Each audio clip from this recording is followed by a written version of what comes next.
Pourquoi Aizen est le meilleur bad guy de tous les shonen confondus? En fait, l'explication est plutôt simple, elle pourrait tenir sur un post-it. Mais, un extrait vaut certainement mieux qu'un long discours. その耐え難い天の座の空白も終わる。これからは私が天に立つ。 En effet, qui parmi tous les méchants que vous connaissez peut se vanter d'avoir autant de flow que lui lors de sa retraite? À l'instar d'un héros qui arrive au meilleur moment, au moment le plus crucial, les méchants, lui en tout cas, peut se vanter de partir comme une fleur, tel un prince. Avoir une coupe aussi géniale d'un simple revers de main, personne n'en est capable à part lui. Regardez-moi cette saillance dans le regard lorsqu'il retire ses lunettes, ou encore la brillance de sa crinière dès lors qu'il applique un coup de gel dans ses tifs. En cela, Aizen est déjà le grand gagnant du concours de beauté organisé par Schwarzkopf, si bien qu'il parviendrait même à faire de l'ombre aux hommes du pilier en personne.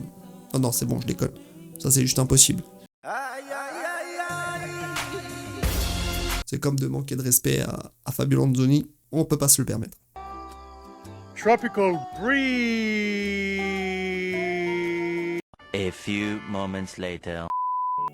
Ce qui est sûr en revanche, c'est que le grand méchant de Bleach se démarque sur plusieurs aspects par rapport à ses homologues. Déjà, il est le premier et le seul à ma connaissance à être présenté comme étant un partisan de la justice. Il est du côté du bien, déjà de par son affiliation avec la Soul Society, et de leur rôle qui en découle directement, mais aussi de par son caractère, éminemment gentil et courtois dès ses premières apparitions. Mais oui, c'est clair. Le capitaine de la 5e division est l'incarnation même de la gentillesse et de la bonté. Il agit pour le bien-être de tous, dans l'intérêt du plus grand nombre. Cet homme à l'écoute nous paraît si doux, si charmant qu'on pourrait lui confier notre vie sans sourciller. Et c'est là la plus grande force du personnage. Qui aurait pensé que derrière ce masque se cachait l'un des plus horribles personnages de l'œuvre, prêt à tous les sacrifices pour réaliser son objectif? Certainement pas moi. Et toi non plus, Stéphanos, arrête de faire le fou, on a très bien compris que tu n'avais rien pigé non plus, et que t'étais tout autant paumé que nous. Tu es qui? Difficile en effet de prévoir ce changement drastique chez celui qui avait toute notre confiance. Au final, il s'est avéré que celui que nous avions appris à connaître n'était rien d'autre qu'une création artificielle d'un, si ce n'est du plus grand manipulateur de shonen de tous les temps. Alors faites les choquer, faites ce que vous voulez, mais je pensais pas ça de toi. Et mon coup de Twitter. Fils de pute, ma lumière. À l'image de son Zanpakuto, Kyoka Sugetsu, le Aizen qui combat au sein du Sereitei n'est qu'une vile illusion orchestrée par ses soins, un rôle auquel il s'est tenu durant des années dans le seul but de mener son projet à son terme. C'est en partie grâce à cela que le personnage est magnifiquement écrit. Pour rappel, les Zanpakuto sont étroitement liés à leur propriétaire, un reflet qui renvoie directement à leur personnalité. Ainsi, un personnage froid et distant comme Toshiro se verra attribuer la glace. Un bourrin qui ne jure que par la violence aura droit à la sainte hache d'un berserker. Shinzo, qui paraît ridicule au premier abord de par sa taille, se révèle bien plus dangereux et fourbe que prévu. Ainsi, Aizen a imbibé son épée de la même malveillance qui habitait son être, avec cette volonté de tromper, de manipuler qu'on lui connaît si bien. Mais si Aizen est si réussi, ce n'est pas seulement à cause de ses fourberies incessantes et de ses calculs impériaux. À ne pas confondre avec calcul rénaux, bien sûr, je vous vois venir, je vous connais. Zut. Là. Bien qu'il ne soit pas, d'après ses propres aveux, le plus intelligent de la série, il n'en demeure pas moins vrai qu'il reste le plus stratégique de tous, un maître tacticien par excellence, qui ne laisse rien du tout au hasard et qui sait s'adapter en conséquence. S'il perd d'une courte tête au jeu du cuit-cuit, il gagne haut la main lorsqu'il s'agit d'anticipation et de sournoiserie. Étant quelqu'un de relativement préventif, ce dernier complotait déjà dans le ventre de sa mère. Ceci, je vous jure, c'est une information flab directement relatée par l'auteur en personne, par Titekubo, si je vous jure. Dans le tome 36 de Naruto de mémoire, je crois. C'est même Shikamaru qui en parle à un moment dans une case.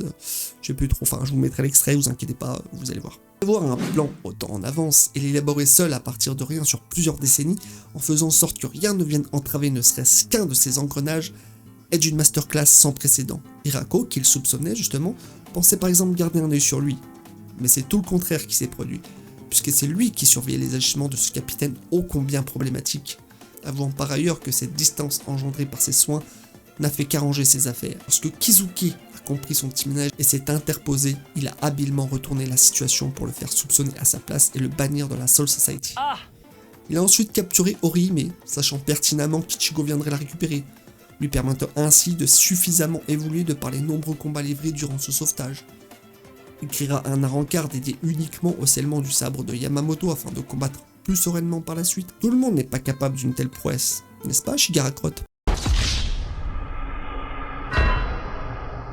Aizen est et restera l'un des ennemis les plus redoutables qu'il m'ait été donné de voir pour cette raison. Mais ce qui finit de le placer au sommet et de me convaincre, c'est sa faculté à frapper là où ça fait le plus mal. Et contrairement à ses collègues de bureau qui se contentent essentiellement de montrer leurs gros biceps en pensant à tort qu'il suffit d'avoir le chibre le plus max size pour l'emporter, Aizen n'est pas de ce bord-là. Non, il vaut mieux que ça. Il ne s'installe pas à la même table que tout le monde, car il est sans conteste le plus verbal de tous. Si la plupart utilisent leur puissance pour mettre tout le monde d'accord et montrer combien ils sont badass, Sasuke, lui, utilise les mots pour atteindre ses ennemis.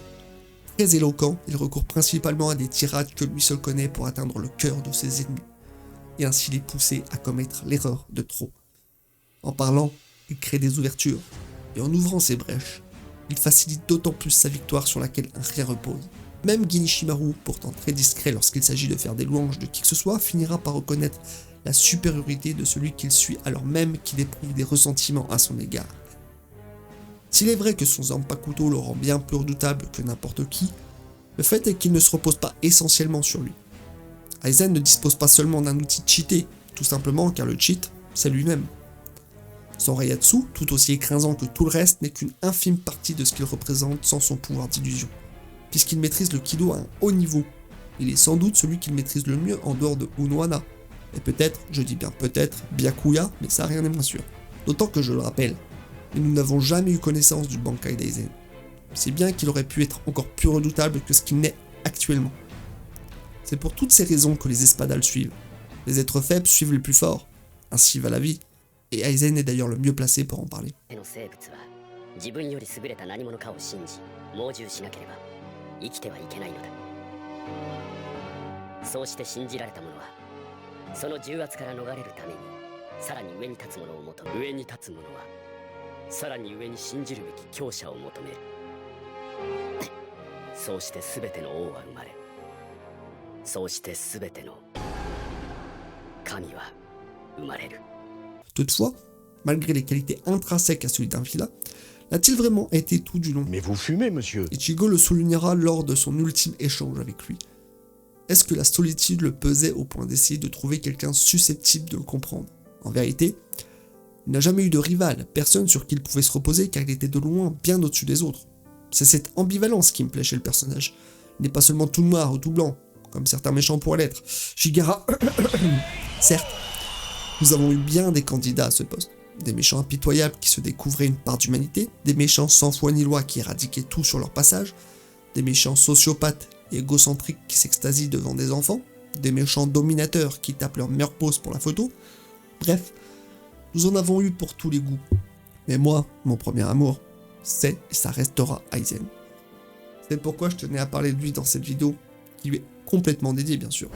Donc eh bien écoutez, si vous avez aussi un méchant qui vous a vraiment frappé, qui vous a, je sais pas, qui vous a plu à un point stratosphérique, bah faites-m'en part dans les commentaires, dites-moi quel est votre méchant préféré, ça m'intéresse vraiment. Et pour le coup, bah moi je vous dis à la prochaine fois, si vous aimez le concept, n'oubliez pas justement de mettre des pouces en l'air, de bien sûr commenter et de simplement s'abonner si c'est pas déjà fait. C'est des genres de vidéos que j'aime faire, moi, des petites analyses comme ça. Et ça me permet d'en parler tout simplement des personnages qui m'ont moins marqué. Donc n'hésitez pas à le faire savoir si ça vous plaît. En attendant, moi je vous dis à la prochaine fois. Prenez soin de vous. A plus.